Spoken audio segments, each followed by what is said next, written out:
মোৰ গাত ফাকু নিদিব বাবু। চাহগছৰ সেউজীয়াৰ মাজত পখিলা খেদা ছোৱালীজনী চিঞৰিছে, মোৰ গাত ফাকু নিদিব বাবু, মোৰ গাত ফাকু নিদিব।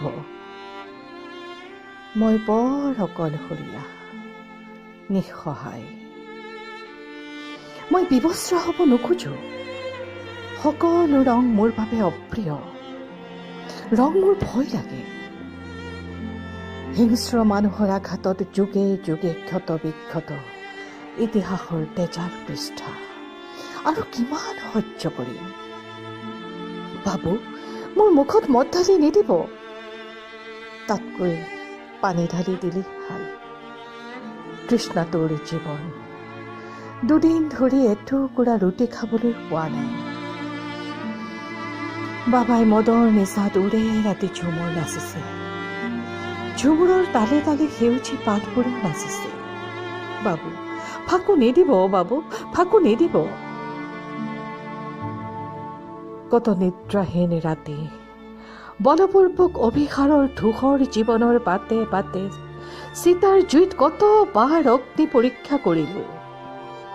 ক্ষোভ আৰু নিৰ্যাতনৰ প্ৰস্তৰ মূৰ্তি, মূক নাৰী আমি। মানুহৰূপী কুটিল ৰাজনীতিৰ সমীকৰণ নুবুজা বাবে আমাক হাজাৰ বাৰ বলাৎকাৰ কৰা হৈছে। মানুহ দেখিলে ঘিণ আহে।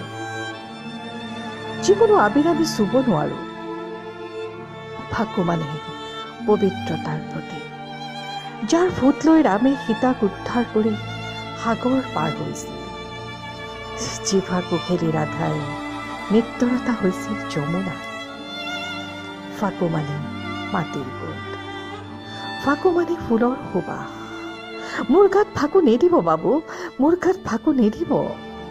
বাবু, হাত জোৰ কৰি প্ৰাৰ্থনা কৰিছো, মোক মুক্তি দিয়ক। মোৰ বাবে আকাশৰ ৰঙেই ভাল, যি নিস্বাৰ্থ মানৱতাৰ প্ৰতীক। মোৰ বাবে আকাশৰ ৰঙেই ভাল, যি নিস্বাৰ্থ মানৱতাৰ প্ৰতীক, নিস্বাৰ্থ মানৱতাৰ প্ৰতীক।